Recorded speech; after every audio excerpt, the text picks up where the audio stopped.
Today, we're diving into a really fascinating condition, one that can take the most normal, everyday sounds and turn them into a source of, well, intense and uncontrollable rage. It's called misophonia. So, have you ever been in a quiet room and the sound of someone chewing just sets your teeth on edge? For most people, it's a minor annoyance, but what if it felt like a direct personal assault? That's what we're talking about today. Because for someone with misophonia, this is a profound, involuntary reaction. We're talking about the body's ancient fight-or-flight system kicking into high gear. Your heart starts racing, your muscles tense up, all because of a completely ordinary sound. And yep, this experience has a name: misophonia. It was only coined back in 2001, and it comes from ancient Greek. The translation is brutally direct: hate of sound. And honestly, that pretty much captures the raw, visceral feeling of it. Okay, so let's really dig in and get a proper handle on what this is. And this is the most important thing to get, this is so much more than just being annoyed. You know, it actually took until 2022 for experts to finally land on a consensus definition. And the key words here are decreased tolerance and strong negative responses. This is a huge deal because it officially separates misophonia from just being sensitive to noise. It's a real disorder where specific sounds, these triggers, set off a genuine, full-body cascade of distress. And the sheer variety of these triggers is kind of stunning. Sure, sounds from the mouth and nose are the most common ones you hear about, but it can be almost anything repetitive. Think keyboard typing or a dog just licking its paws. And get this, it's not even always about sound. Sometimes the simple sight of a repetitive movement, like someone bouncing their leg, can spark the exact same intense reaction. That visual side of it has its own name: misokinesia. Now, people often get this confused with another condition called hyperacusis, but the difference is really simple and really profound.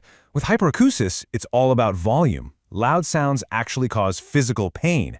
But with misophonia, the volume doesn't matter at all. It's the specific pattern or meaning of the sound that triggers an extreme emotional reaction. We're talking rage, disgust, pure panic.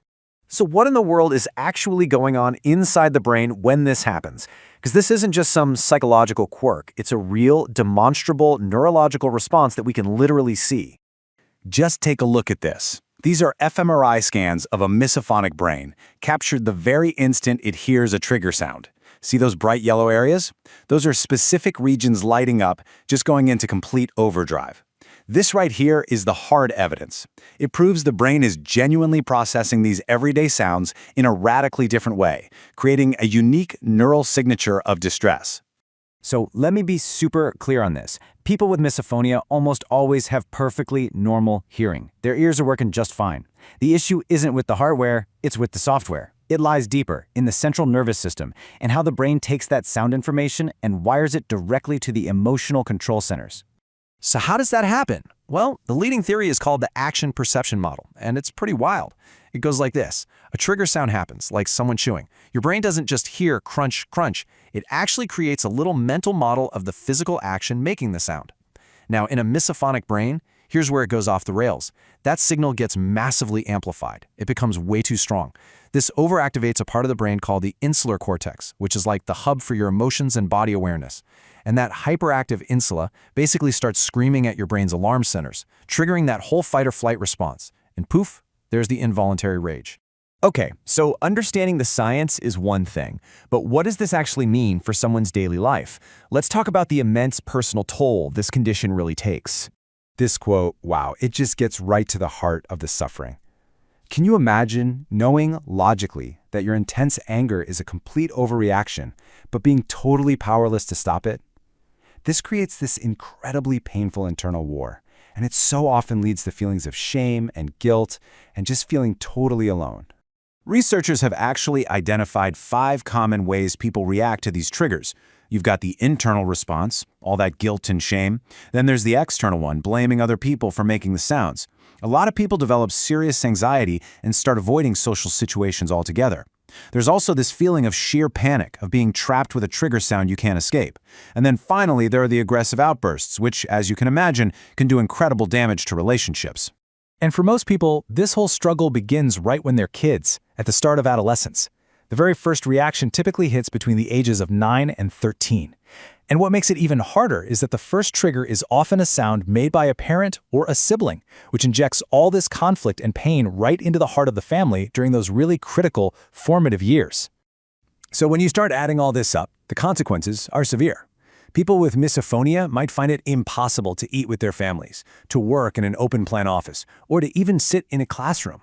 The condition can really systematically dismantle a person's social life, their career plans, and their most important relationships. So given all these challenges, you have to wonder, what can be done? Let's shift gears and look at the path forward, because there is real progress being made, and there is absolutely reason for hope. Okay, probably the single biggest hurdle right now is official recognition. Misophonia is not yet listed in the major diagnostic manuals, like the DSM-5, which is basically the Bible of psychiatric disorders. And without that official stamp, it can be incredibly hard for people to get a diagnosis, to find doctors who get it, or even get insurance to help cover treatment.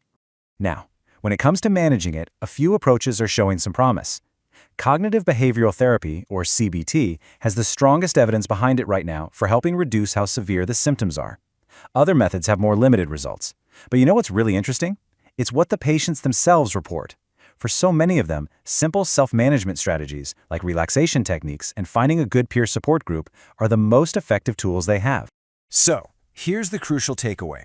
Right now, there is no magic cure for misophonia, but that absolutely does not mean there's no hope. Between these management strategies, a huge growth in awareness, and a really accelerating field of research, there are real pathways for people to cope, to understand what's happening to them, and to start reclaiming their lives from the sound of rage. So we'll leave you with this thought. The sound of someone chewing, a pen clicking, a sniffle. For most of us, that's just the background noise of life. We don't even notice it. But for some people, those sounds are sirens of distress. Now that you know the neurological reality behind that reaction, how will you listen differently?